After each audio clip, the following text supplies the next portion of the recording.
પત્યા પત્યા બાપા, પ્રસંગ પત્યા.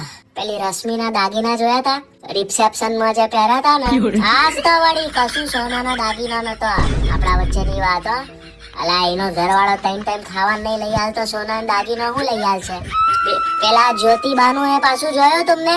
એમને મારા છોકરાના લગનમાં 101 રૂપિયાનો ચાલ્લો કર્યો તો, અને આજે કેવા હરખમાં આઈને 401 ને 501 રૂપિયાનો કવર મેલતો હતા.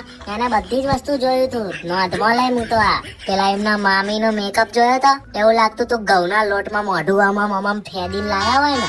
અને વટ તો આખા ગામનો પાછો, જાણે બહુ જબ્બર હિરોઈન જેવી લાગતી હોય. એમના સગાવાળાએ કશી મદદ ચો કરી છે પ્રસંગમાં? આ તો બધું એના પપ્પાએ કર્યું. તાણ અડધી રાત્રે દોડ્યા હે, મોહન થાળની પેલી પ્લેટો ઉચકીને રસોડામાં મૂકી હે. રસોડામાં ઉભા રહેતા હતા બાપડા ઈન પપ્પા તો. આ એમના સગાવાળાઓએ કશું જ નહીં કર્યું, કશું જ.